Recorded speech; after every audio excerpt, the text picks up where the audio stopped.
Assalamualaikum warahmatullahi wabarakatuh. Alhamdulillahi rabbil alamin. Alhamdulillahilladzi arsala rasulahu bil huda wa dinil haqq liyudhhirahu 'ala ad-din kulli wa kafa billahi shahida. Asyhadu an la ilaha illallah wa asyhadu anna Muhammadan 'abduhu wa rasuluh. Allahumma shalli wa sallim wa barik ala sayyidina Muhammad wa ala ali sayyidina Muhammad. Rabbi shrah li sadri wa yassir li amri wa hlul 'uqdatam min lisani yafqahu qawli. Amma ba'du. Alhamdulillahirabbil alamin. Segala puja dan puji syukur hanya kita panjatkan kepada Allah Subhanahu wa taala yang kembali memilih kita untuk bisa hadir di tempat yang mulia ini. Mudah-mudahan segala tapak langkah kaki kita yang kita ayunkan dari rumah menuju masjid yang mulia ini dicatat Allah Subhanahu wa taala sebagai penggugur dosa-dosa kita, dan juga insyaallah akan mempermudah jalan kita menuju surga yang Allah Subhanahu wa taala.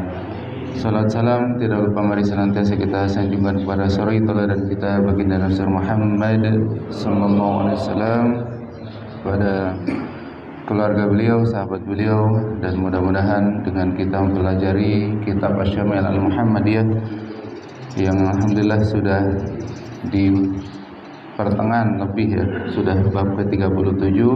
Mudah-mudahan dengan kita mempelajari ini, kita mempelajari sunnah-sunnah yang diajarkan Rasulullah SAW, keseharian Rasulullah SAW yang kelak kita akan amalkan. Mudah-mudahan ini akan menjadi asbab Allah Subhanahu wa taala memberikan kita hak untuk mendapatkan syafaat dari Rasulullah SAW, sehingga kita akan masuk surga membersamai Rasulullah SAW bersama orang-orang saleh dan para sahabat. Amin ya rabbal alamin.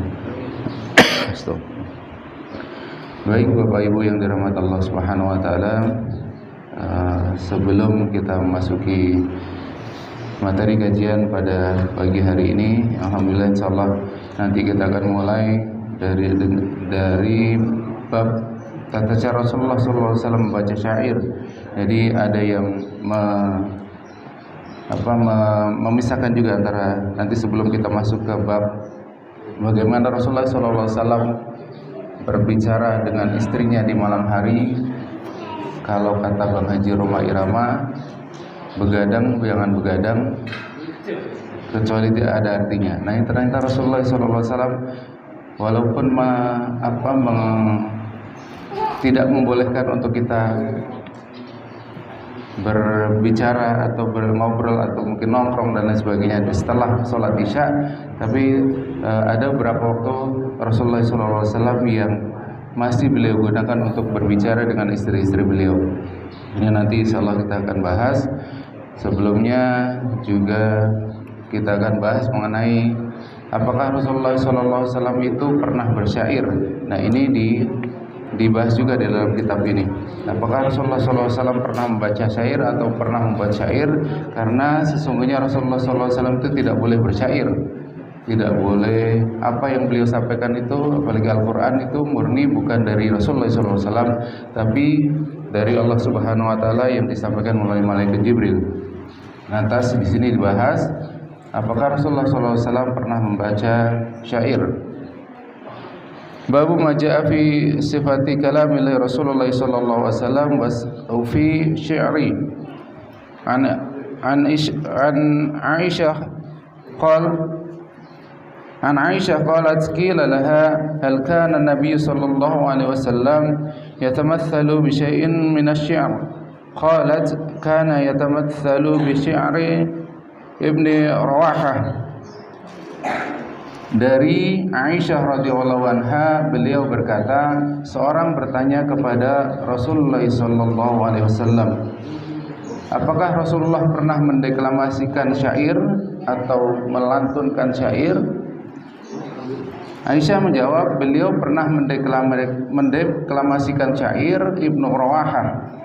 Ibnu Rawahah ini adalah salah satu penyair di zaman Rasulullah SAW yang paling banyak memuji Rasulullah SAW dengan syair-syairnya. Lalu kita tahu bersama bahwa di zaman dahulu penyair ini adalah pekerjaan yang sangat banyak mendatangkan uang. Kalau mungkin sekarang seperti penyanyi kali ya. Penyanyi itu sekarang bayarannya besar di mana-mana. Kalau nyanyinya bagus, maka kalau manggung dan lain sebagainya bayarnya sangat besar. Nah, ini juga penyair di zaman Rasulullah, di zaman Arab jahiliyah dulu.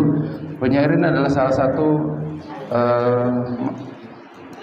profesi yang sangat menjanjikan, termasuk Imam Syafi'i dulu kecil cita-cita beliau adalah sebagai seorang penyair, tapi berkat bimbingan gurunya beliau menjadi ahli fikih, ahli agama yang sangat masyhur, yang sangat sampai sekarang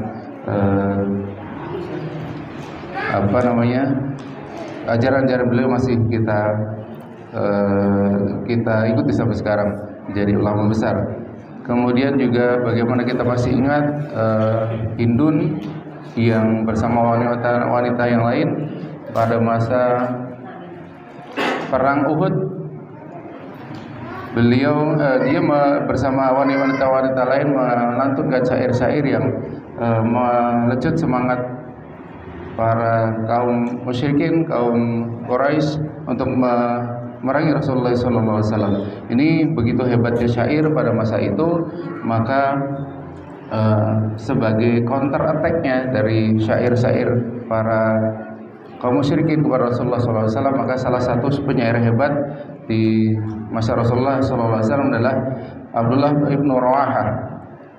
Kembali Aisyah menjawab, beliau pernah mendeklamasikan syair Ibnu Rawahah, dan mendeklamasikan syair yaitu berita-berita datang kepadamu. Ini kalau bahasa Arabnya ini redaksinya itu bagus ya, misalnya terakhirnya sama-sama semua. Ini hebatnya syair. Berita datang kepadamu dari orang yang tidak engkau beri bekal. Ini Abdullah ibn Rawahah memuji Rasulullah SAW dengan akan datang kepadamu, kepada kaum Arab pada waktu itu, orang yang tidak diberi bekal. Artinya apa? Orang yang tidak tidak dididik terlebih dahulu, tapi dididik oleh Allah SWT langsung. Orang yang tidak bisa membaca, diriwayatkan tidak bisa membaca. Maka dari syair Ibnu Rawahah ini menyatakan bahwa berita-berita datang kepadamu dari orang yang tidak engkau beri bekal. Artinya tidak diduga-duga seperti itu.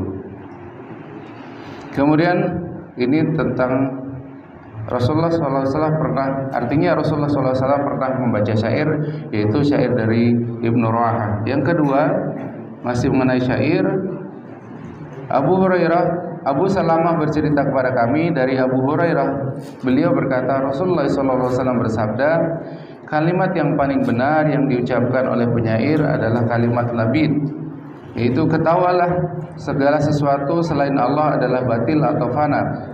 Dan hampir saja Umayyah bin Abu As-Salt masuk Islam. Ini Labid ini adalah salah satu penyair besar juga di masa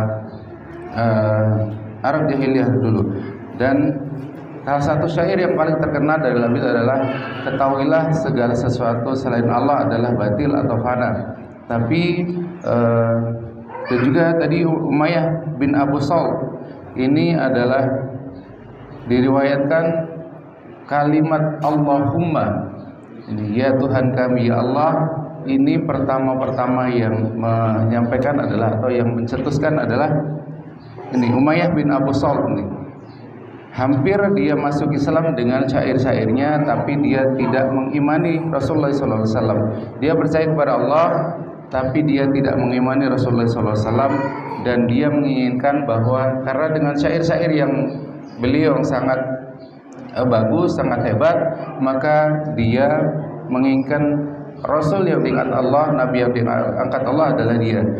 Kemudian karena Rasulullah SAW yang diangkat, maka dia tidak masuk ke Islam, dia tidak mengimani Rasulullah SAW. Ini hadis yang kedua tentang syair yang paling hebat, syair yang paling benar. Jadi syair itu boleh, kata Rasulullah SAW, syair itu boleh, tapi harus maknanya benar, kata-katanya benar. Tidak boleh syair itu asal, kadang-kadang asal kalimatnya bagus tapi tidak berisi hal yang benar. Ini yang tidak diperbolehkan. Kemudian selanjutnya hadis ketiga dari Jundub bin Sufyan al-Bajali, beliau berkata, sebuah batu mengenai jari jemari Rasulullah SAW hingga mengucurkan darah. Maka beliau bersyair, ini Rasulullah SAW bersyair, engkau hanyalah jari jemari yang berdarah, dan di jalan Allah lah apa yang engkau alami atau engkau terluka. Ini Rasulullah SAW menghibur dirinya dengan membaca syair, membaca syair, engkau hanyalah jari jemari yang berdarah. Jadi ini kejadiannya pada saat perang Uhud. Jari jemari Rasulullah SAW disebutkan ini jari kaki tertimpa sesuatu sehingga dia berdarah, dan untuk untuk membangkitkan semangat maka beliau membacakan syair tersebut. Lalu hadis selanjutnya, ini lumayan banyak hadisnya, tidak apa kita sebut semuanya. Dari Sufyan Ats-Tsauri bercerita kepada kami, dari Abu Ishaq bercerita kepada kami, dari Al-Bara bin Azib, beliau berkata, ada seorang laki-laki berkata kepadanya, apakah kalian lari meninggalkan Rasulullah SAW dalam perang Hunain? Wahai Abu Marah. Abu Marah menjawab, tidak, demi Allah, Rasulullah SAW tidak berlari, hanya saja orang-orang bergegas lari karena Bani Hawazin menghadang mereka dengan anak panah. Sementara itu Rasulullah SAW di atas bighal, beliau yang berwarna putih, dan Abu Sufyan bin Al-Haris bin Abdul Muthalib menuntun bighal tersebut. Ini pada saat perang Hunain. Pasukan Rasulullah SAW dikepung oleh Bani Hawazin. Bani Hawazin ini yang terkenal pemanah-pemanah ulung. Maka pasukan Rasulullah ada beberapa yang bergegas lari, tapi tidak dengan Rasulullah SAW. Beliau tetap di atas bighal. Bighal itu keledai kecil yang dituntun oleh Abu Sufyan. Kemudian dalam kejadian itu Rasulullah SAW bersyair, aku adalah seorang nabi yang tidak berdusta, dan aku adalah anak dari Abdul Muthalib. Ini kembali Rasulullah SAW bersyair untuk membangkitkan semangat para sahabat. Ini menyebutkan bahwa Rasulullah SAW pun pernah bersyair, dan kembali syair-syair itu boleh, tapi harus bermakna yang benar, tidak boleh makna yang dusta. Lalu selanjutnya dari Ja'far bin Sulaiman memberitahukan kepada kami, Sabit bercerita kepada kami dari Anas bahwasanya Nabi SAW masuk ke Mekah pada saat Umratul Qada, dan Abdullah bin Rawahah berjalan di depan beliau sambil melantunkan syair. Ini kembali Abdullah bin Rawahah. Kita catat bahwa Abdullah bin Rawahah ini adalah salah satu penyair utama yang beliau dengan syair-syairnya membela Rasulullah SAW.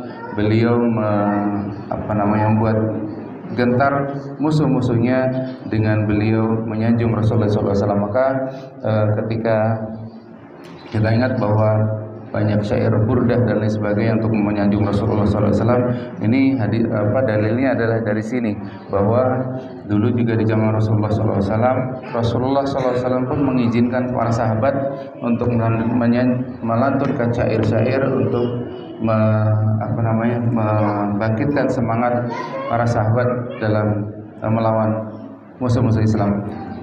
Abdullah bin Rawahah berjalan di depan beliau sambil melantunkan syair, berikan jalan kepada anak-anak orang kafir, hari ini kami akan memukul kalian di rumah kalian dengan pukulan yang menghilangkan kesedihan dari peraduannya dan menjauhkan seorang kekasih dari kekasihnya.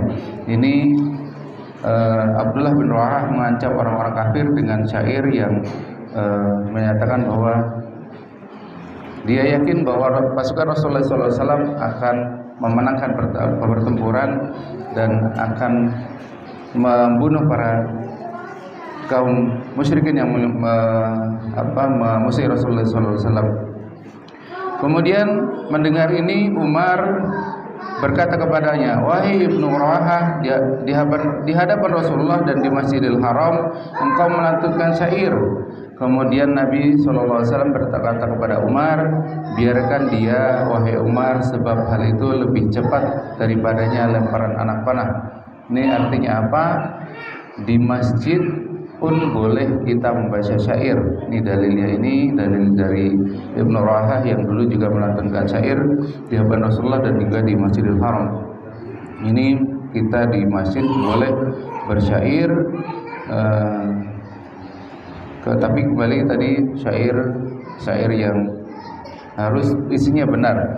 Kemudian biarkan dia Umar, ini adalah Rasulullah SAW biarkan, mengizinkan, sebab hal itu lebih cepat daripada lemparan anak panah. Ini syair memang di zaman dulu, mungkin sampai zaman sekarang juga. Kalau syair-syair itu lebih cepat mengena dibandingkan senjata-senjata, apalagi pedang dan sebagainya. Kalau syair itu bisa menggugah hati seseorang atau mungkin juga lebih mengena ke hati musuh-musuhnya, seperti itu.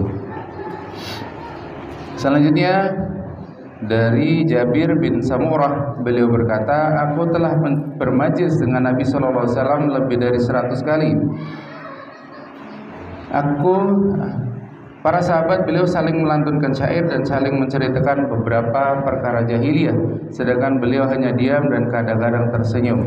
Ini kembali menyatakan bahwa syair itu boleh ketika kita apalagi menyanjung Rasulullah SAW dan lain sebagainya, itu diperbolehkan. Kemudian selanjutnya dari Abu Hurairah, dari Nabi SAW, beliau bersabda, bait syair puisi yang paling bagus yang pernah diucapkan oleh orang Arab adalah bait syair labid. Ini kembali hadis yang kedua itu tadi, yaitu ketahuilah segala sesuatu selain Allah adalah batil atau fana atau akan sirna. Ini syair yang dilantunkan oleh labid. Yang selanjutnya dari Amr bin Syarid, dari ayahnya, beliau berkata, suatu ketika aku bersama Rasulullah SAW, kemudian beliau berkata, apakah engkau mengetahui beberapa bait syair Umayyah bin As-Salt? Ini kembali Umayyah bin As-Salt tadi adalah yang mencetuskan kalimat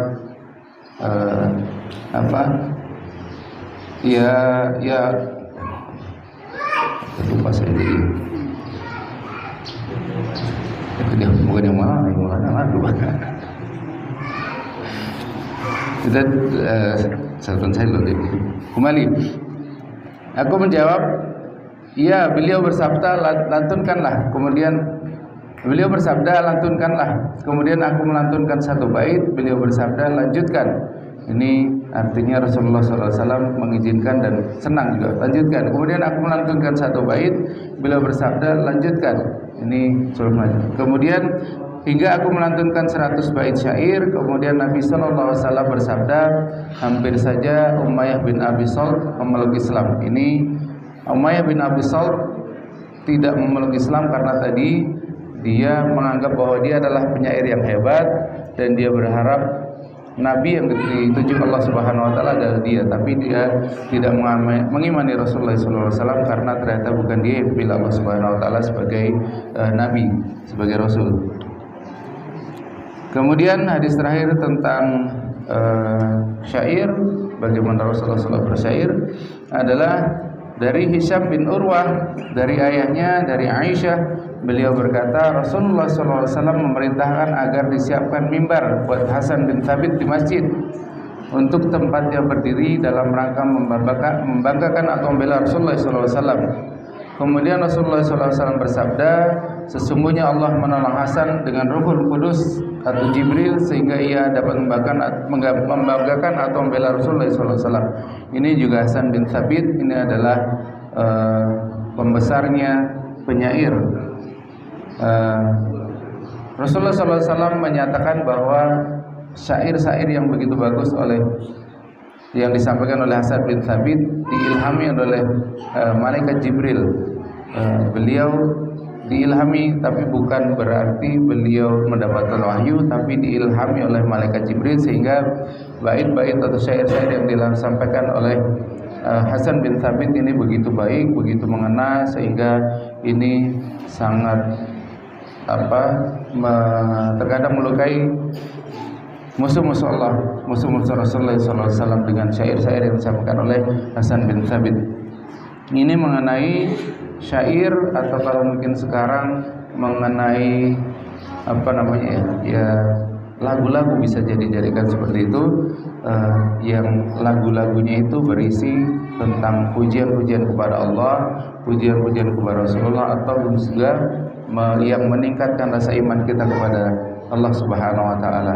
Syair yang dulu menjadi, bahkan mungkin sampai sekarang menjadi profesi yang sangat menjanjikan, ini diperbolehkan kembali asal tidak berisi hal yang bohong, hal yang dusta, apalagi hal yang mendatangkan kemaksiatan dan lain sebagainya, hal yang berbau kemaksiatan, maka ini diharamkan, tidak boleh di dalam Islam. Ini bab tentang bagaimana Rasulullah SAW bersyair. Kemudian bab selanjutnya ini yang kita akan bahas, yang disampaikan di layar adalah bab percakapan Rasulullah SAW di malam hari. Ini hadisnya cukup banyak, cukup panjang, apalagi salah satu di hadis Ummu Jari, hadis terakhir yang disampaikan oleh Aisyah radhiyallahu anha. Yang pertama tentang percakapan Rasulullah SAW di malam hari. Jadi di dalam Rasulullah SAW itu mensunahkan kalau kita habis sholat isya ini adalah langsung tidur, tidak di apalagi ngobrol alor ngidul, yang apalagi yang berbau maksiat dan lain sebagainya, maka ini diharamkan. Yang paling baik adalah kita setelah habis isya kemudian tidur. Tujuannya adalah kita bisa bangun subuhnya tidak kesiangan, apalagi kita bisa sholat tahajud dan lain sebagainya. Maka ini adalah yang dimaksudkan tidur cepat, tidur di awal waktu setelah sholat isya. Tapi apakah Rasulullah SAW pernah berbicara, pernah ngobrol setelah sholat isya? Ternyata ditemukan adalah pernah. Beliau SAW pernah berbicara dengan istri-istri beliau. Al-Hasan bin Sahab Al-Abazar bercerita kepada kami dari Abu Nadar, bercerita kepada kami Abu Aqil Al-Thaqafi, Abdullah bin Aqil bercerita kepada kami dari Mujalid, dari Asy-Sya'bi, dari Masyruk, dari Aisyah radhiyallahu anha. Beliau berkata, pada suatu malam Rasulullah SAW bercakap-cakap dengan istri-istri beliau.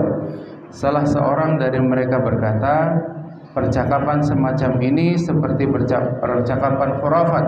Ini kata salah satu istri beliau. Maka Rasulullah SAW bersabda, tahukah kalian apa itu khurafat? Sesungguhnya khurafat itu nama seorang laki-laki dari kabilah Uzrah yang disembunyikan oleh jin pada zaman jahiliyah. Jadi ini kalau kita sekarang kenal khurafat, ada beberapa ulama, beberapa ustadz yang dikatakan kalau beliau bercerita itu bercerita khurafat katanya. Nah, khurafat itu siapa sebenarnya? Khurafat itu adalah seorang laki-laki dari kaum Uzrah yang disembunyikan jin pada masa jahiliyah. Jadi kalau sekarang ada yang berpendapat misalnya orang hilang disembuhkan dengan jin, ini sebenarnya sudah ada di masa Rasulullah SAW. Rasulullah SAW pernah bercerita bahwa khurafat ini pernah disembunyikan jin. Jadi benar juga begitu. Asal yang kalau sekarang ini yang punya validasi mungkin punya pengetahuan tentang hal-hal gaib, ini berarti memang benar. Jadi zaman Rasulullah SAW pun sudah ada. Kemudian selanjutnya ia tinggal bersama mereka beberapa lama bersama jin. Kemudian jin itu mengembalikan lagi ke alam manusia. Kemudian khurafat bercerita tentang keajaiban-keajaiban yang ia alami di alam jin kepada orang-orang. Lantas untuk cerita-cerita semacam itu orang mengatakan itu cerita khurafat.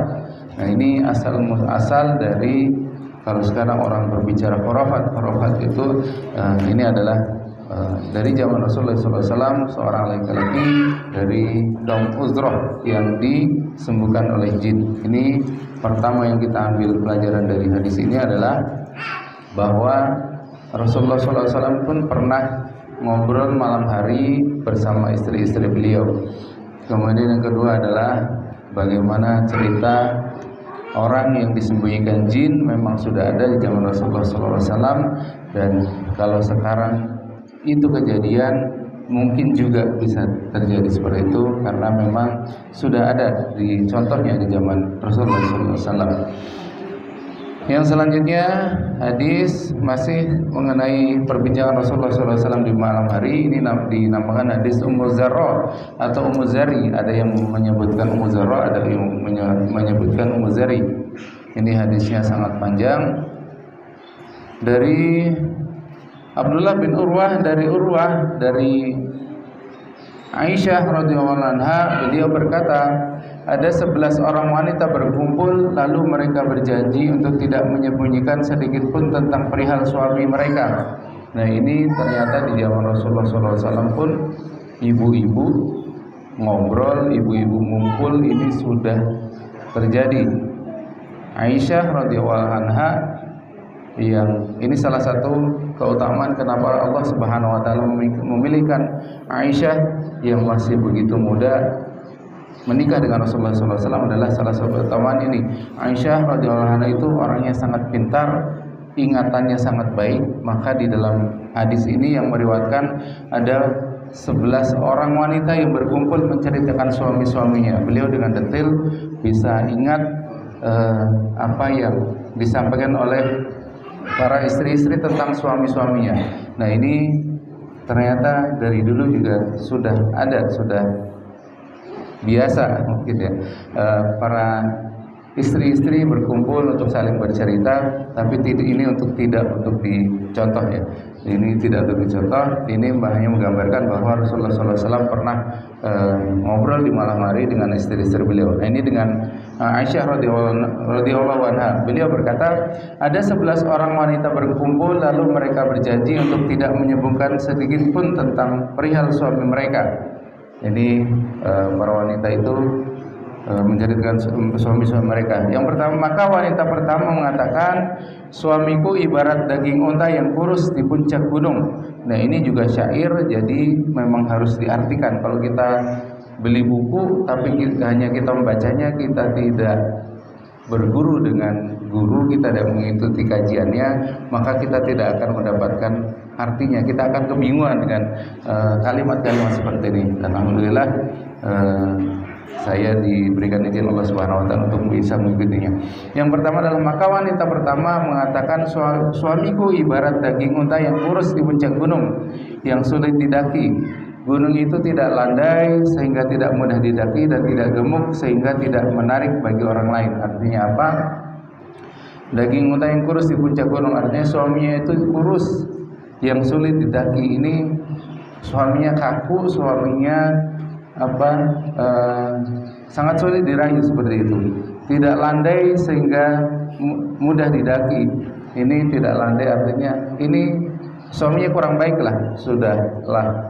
Mukanya, wajahnya kurang baik, perangainya pun kurang baik, fisiknya pun kurang baik. Ini wanita pertama menceritakan tentang suaminya. Kemudian yang wanita kedua mengatakan, suamiku, aku tidak akan menceritakan tentang perihalnya, sebab jika aku ceritakan perihalnya, aku khawatir tidak bisa meninggalkan perihalnya sedikit pun. Jika mengingatnya, aku ingat urat di wajahnya dan perutnya yang tampak ketika dia marah. Ini artinya wanita kedua tidak mau bercerita karena saking buruknya. Kalau dia sudah cerita, pasti bakalan tidak ada habisnya. Banyak banget keburukan-keburukan yang dimiliki oleh suaminya. Naudzubillah, ini mudah-mudahan bukan kita, tidak seperti ini kita. Kemudian wanita ketiga mengatakan, suamiku jangkung. Aku tidak bicara, jika aku bicara maka aku akan dicerai, dan jika aku diam maka aku akan terkatung-katung antara dicerai atau tidak. Ini wanita ketiga menceritakan bahwa suaminya itu tinggi tapi galak seperti itu. Ketika ia bicara, maka ketika ia melawan, maka dia akan langsung dicerai. Tapi kalau diam, terlalu diam atau ngambek lah istilahnya seperti itu, maka dia akan digantung antara cerai atau tidak. Ini wanita ketiga. Kemudian wanita keempat mengatakan, suamiku seperti malam di timamah, tidak panas dan tidak dingin, tidak ada ketakutan dan tidak ada rasa bosan. Nah, ini suami keempat ini lumayan baik. Ini artinya tidak galak dan juga tidak terlalu pendiam, tengah-tengah. Tidak ada ketakutan dan tidak ada rasa bosan. Ini suami keempat ini diceritakan suaminya baik seperti itu.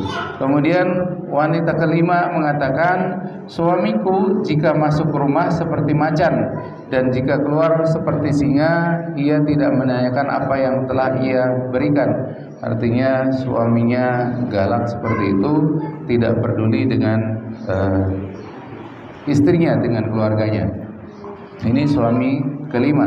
Kemudian wanita keenam mengatakan, suamiku jika makan sangat banyak dan tidak ada sisanya. Masya Allah, dia makannya banyak. Jika minum maka tidak tersisa. Jika berbaring maka tidurnya sendiri sambil berselimutan dan tidak mengulurkan tangannya untuk mengetahui kesedihanku. Artinya makannya banyak, minumnya banyak, dan juga cuek seperti itu. Kalau tidur maunya langsung berselimut dan tidak peduli akan kesedihan istrinya. Yang selanjutnya wanita ketujuh wanita ketujuh mengatakan, suamiku bodoh atau tidak pandai berjima. Semua penyakit aib dia miliki, dia melukai kepalanya, melukai badannya, atau melakukan semua itu kepadamu. Ini jadi suami yang ketujuh ini artinya banyak penyakit-penyakit apa aja ada di dalam suaminya ini. Ini kembali suaminya buruk dan diceritakan oleh istrinya. Lalu wanita kedelapan mengatakan, suamiku sentuhannya seperti sentuhan kelinci dan baunya seperti bau zarnab atau tumbuhan yang baunya harum. Ini artinya suaminya itu lincah, suaminya itu sering membantu istrinya dan baunya harum. Ini wangi suaminya. Ini suami kedelapan juga suami yang baik. Lalu suami kesembilan mengatakan, suamiku tinggi tiang rumahnya, panjang sarung pedangnya, banyak abunya, dan rumahnya dekat dengan pertemuan. Ini artinya apa? Suaminya tinggi, artinya fisiknya tinggi, kemudian banyak abunya, artinya dia sering membantu istrinya, membantu memasak karena di tubuhnya banyak abunya, banyak abu dan bekas. Dia membantu memasak istrinya dan rumahnya dekat dengan pertemuan, artinya ini suami adalah seorang pembesar yang sering mengadakan masaknya untuk menjamu tamu yang datang ke rumahnya. Ini suami kesembilan, suaminya yang baik juga terpandang. Kemudian wanita ke-10 mengatakan, suamiku namanya adalah Malik. Dan siapakah gerangan si Malik? Malik itu lebih baik yang telah disebutkan, dari yang telah disebutkan.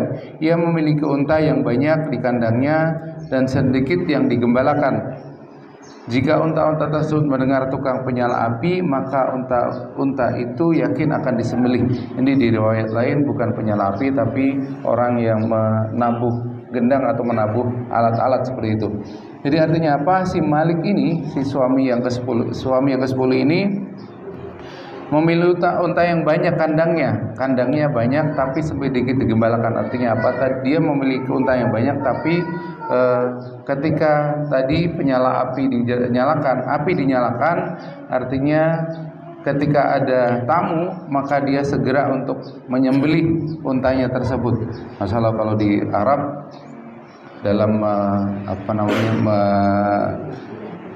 menyambut tamu itu masya Allah ya, sampai ini si Malik ini sangat baik dalam menyambut tamu. Dia ketika ada tamu maka dia langsung menyembelih unta-untanya. Maka untanya itu ya ketika ada api yang dinyalakan atau ada suara-suara alat-alat yang dinyalakan, maka unta-unta tersebut yakin akan disembelih.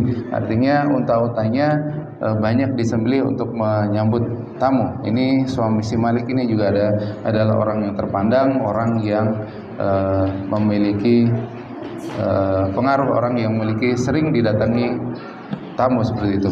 Kemudian ini wanita ke-11, wanita terakhir yang diceritakan oleh Aisyah radhiyallahu anha. Wanita ke-11 mengatakan suamiku adalah Abu Zari. Nah, ini yang dinamakan hadis Abu Zari atau Abu Zarro. Ada yang mengatakan Abu Zarro. Siapa gerangan Abu Zarro atau Abu Zari? Dialah yang telah memberati telingaku dengan perhiasan, memenuhi lemak di lengan tanganku dan menyenangkan aku. Maka aku pun gembira. Ini suaminya, suami si Abu Zarro ini adalah dia banyak memberikan perhiasan kepada istrinya.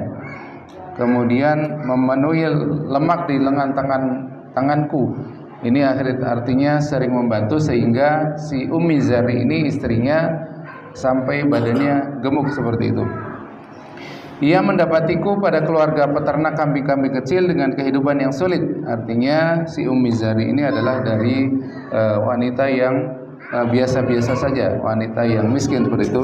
Lalu ia pun menjadikan aku di tempat para pemilik kuda dan onta, penghalus makanan dan suara-suara hewan ternak. Artinya dia diangkat di keluarga yang mapan, keluarga yang kaya seperti itu.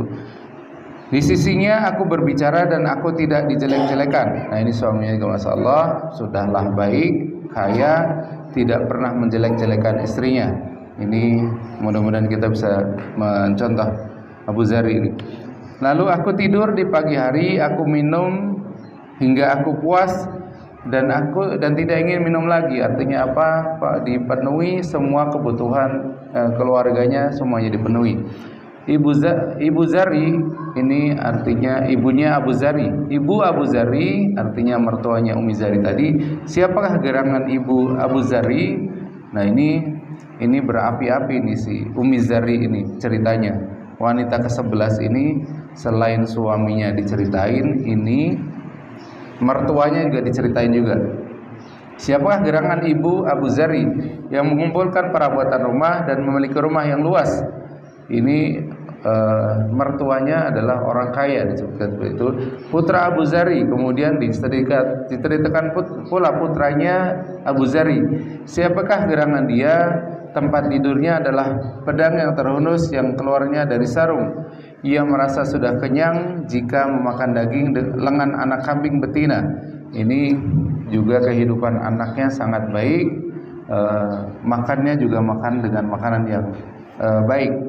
Kemudian putri Abu Zari ini, kemudian putrinya juga diceritakan. Tadi sudah suaminya, ibunya, anak laki-lakinya, kemudian ini dia cerita juga putrinya.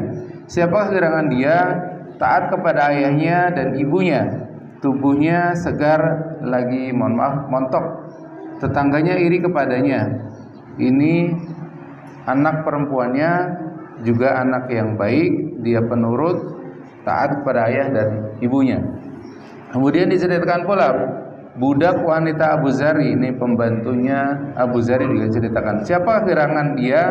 Dia menyembunyikan rahasia-rahasia kami dan tidak menyebarkannya, tidak merusak makanan yang kami datangkan dan tidak membawa lari makanan tersebut, serta tidak mengumpulkan kotoran di rumah kami. Artinya dia tidak suka ngentit gitu. Pembantunya itu tidak menceritakan, tidak ember, tidak menceritakan aib keluarga atau hal-hal rahasia-rahasia keluarga Abu Zari dan Ummi Zari ke orang-orang. Ini pembantunya juga sangat baik, tidak mengumpulkan kotoran di rumah kami. Artinya orangnya juga resik, orangnya tidak sering buat kotoran di rumah. Lalu suatu ketika keluarlah Abu Zari. Nah, ini baru dia menceritakan kembali Abu Zari suaminya. Pada saat baskom susu sedang digoyang-goyang agar keluar dari susunya. Artinya dia sedang ingin mensedekahkan susu-susu kepada tetangganya. Pada saat itulah ia bertemu dengan seorang wanita bersama dua orang anaknya seperti dua ekor macan. Mereka berdua sedang bermain di dekatnya dengan dua buah delimanya. Mohon maaf, ini artinya Abu Zari ini bertemu dengan tetangganya ketika dia membawa susu untuk membagikannya. Kemudian bertemu dengan wanita bersama dua orang anaknya. Kemudian dua orang anaknya ini, mohon maaf, sedang bermain-main payudara ibunya. Kemudian si Abu Zar ini melihat itu, maka lalu ia menceraikanku, menikahi wanita tersebut karena dia tergoda dengan dengan wanita tersebut yang dengan 2 orang anaknya itu. Kemudian dia menceraikan Ummi Zari dan bernikah bersama wanita tersebut. Setelah itu aku pun menikah dengan seorang laki terpandang. Maka ini nasib sangat baik ini si Ummi Zari ini.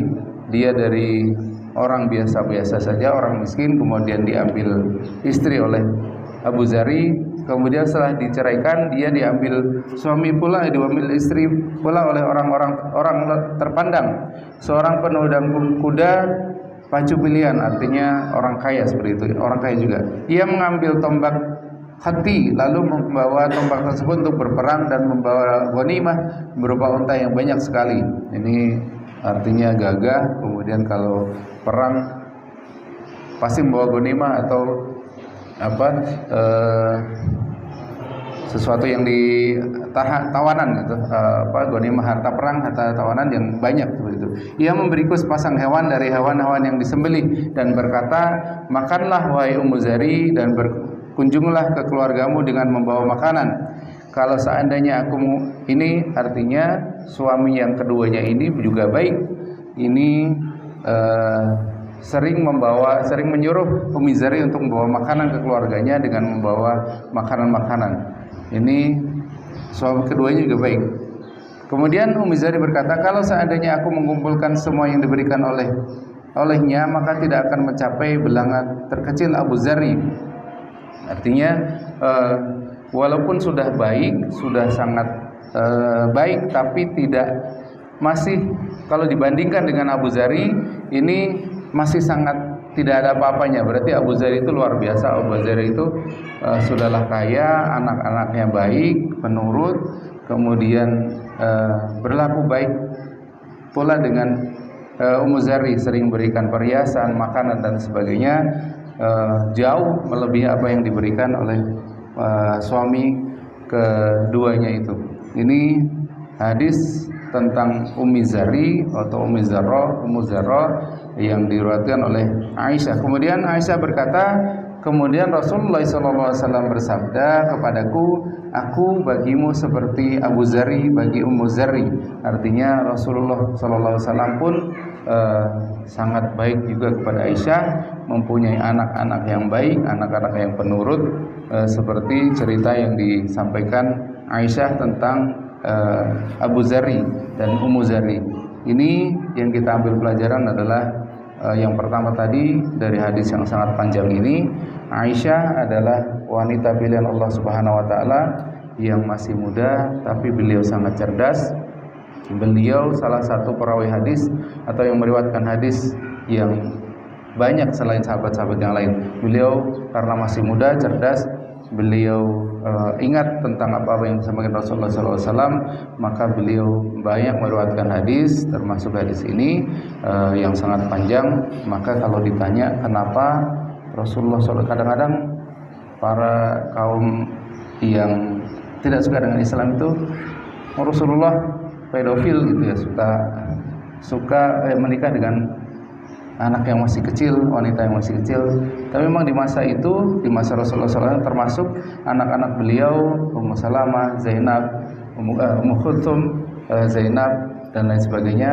Kalau bapak ibu punya rezeki, kita baca kitab bukunya tentang Siti Fatimah dan juga Siti Khadijah. Masya Allah, bukunya sangat baik sekali, menceritakan tentang bagaimana keseharian Siti Khadijah yang luar biasa. Pasti akan terbawa emosi di situ, luar biasa. Bukunya alhamdulillah sudah saya baca, bukunya sangat baik sekali, menceritakan bagaimana perjuangan Siti Khadijah yang luar biasa, dari wanita yang kaya raya yang luar biasa, setengah harta kalau tidak salah di Mekah itu beliau miliki, tapi akhirnya di akhir hayat beliau hanya kain yang menempel bahkan tidak sampai tertutup semuanya seperti itu. Bahkan kain kafan beliau pun tambal-tambalan seperti itu. Kemudian kalau kita ingat di masa pengasingan beliau dengan para sahabat, saking karena di boykot tidak boleh berdagang dengan yang lainnya. Kalau makan, kalau beliau lapar, kalau yang lain lapar itu sampai memakan makanan dari daun-daun kering. Maka Masya Allah, ini kembali ini juga sudah juga diceritakan bahwa anak-anak beliau bagaimana pernikahan dengan anak-anak beliau dengan suami-suaminya masih usianya juga masih belia, masih 9 tahun. Tapi karena itu mungkin memang adat atau budaya pada masa itu. Jadi kalau ada yang mencela Rasulullah SAW, kita bisa membelanya. Kenapa beliau menikah dengan Aisyah yang masih sangat muda? Yang pertama adalah Aisyah, yang kita bisa ambil pelajaran, alasan kenapa Allah memilih beliau adalah masih muda, kemudian ingatannya baik, bisa meriwayatkan hadis yang banyak. Kemudian dari hadis ini, dari hadis Ummu Zari ini juga Rasulullah SAW dengan istri-istri beliau pernah bercerita, pernah begadang. Setelah sholat isya beliau bercerita, tidak langsung tidur seperti itu. Kita juga diperbolehkan, tapi asal bercerita atau tentang hal-hal yang membawa manfaat, membawa faedah. Kemudian juga pelajaran selanjutnya adalah bagaimana seorang suami juga disunahkan untuk, kalau Pak Hadi dulu pernah menyampaikan, adalah pillow talk seperti itu ya Pak. Jadi ngobrol dengan istrinya di malam hari, bercerita, kemudian bercerita seperti itu, berdiskusi. Ini untuk menjalin hubungan yang lebih baik lagi di dalam keluarga. Ini yang bisa saya sampaikan tentang yang pertama tadi, tentang bagaimana Rasulullah SAW bersyair, dan kemudian percakapan Rasulullah SAW di malam hari bersama istri-istri beliau. Mudah-mudahan ini ada manfaatnya, mudah-mudahan ini bisa kita ambil pelajaran, kita bisa petik hikmahnya dari hadis-hadis yang saya sebutkan tadi. Tadi terlupa, mari kita kirimkan suratul Fatihah, kita kirimkan kepada wabil khusus guru kami Al-Habib Al-Hamri Asmat Khan, dan juga untuk guru-guru kita semua, untuk guru-guru beliau dan guru-guru kita semua yang mengajarkan kepada kita ilmu, baik ilmu di dunia maupun ilmu akhirat. Mudah-mudahan Allah Subhanahu wa taala memberikan keberkahan umur kepada guru-guru kita, dan juga kita sampaikan kepada penulis kitab ini, itu Muhammad bin Isa At-Tirmizi. Mudah-mudahan apa yang kita baca akan mendapatkan ridho dari Allah Subhanahu wa taala. Kita bisa memetik hikmah dari hadis-hadis dan juga sunnah-sunnah yang kita sudah pelajari bersama. Al-hadihin wa likunatun salah sallallahu al-Fatihah. A'udzubillahi minasyaitonir rajim. Bismillahirrahmanirrahim. Alhamdulillahirabbil alamin arrahmanir rahim maliki yaumiddin. Iyyaka na'budu wa iyyaka nasta'in ihdinas siratal mustaqim siratal ladzina an'amta 'alaihim ghairil maghdubi 'alaihim waladdallin. Amin. Demikian, mohon maaf jika terlalu panjang karena ini hadis yang panjang, jadi tidak bisa di-cut seperti itu. Insyaallah mudah-mudahan Allah Subhanahu wa taala memberikan umur panjang kepada kita untuk kita kembali bisa bersama-sama membaca tentang kitab Asy-Syama'il Al-Muhammadiyah. Insyaallah di pertemuan berikutnya kita lanjutkan dengan bab tata cara tidur Rasulullah SAW dan juga ibadah Rasulullah SAW. Mudah-mudahan Allah Subhanahu wa taala memanjangkan umur kita untuk sama-sama kita bisa terpilih untuk bisa hadir di majelis kita ini.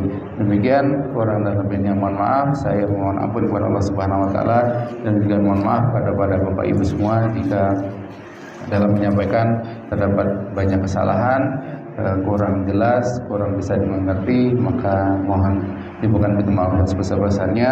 Bila taufiq wal hidayah wal inayah. Wassalamualaikum warahmatullahi wabarakatuh.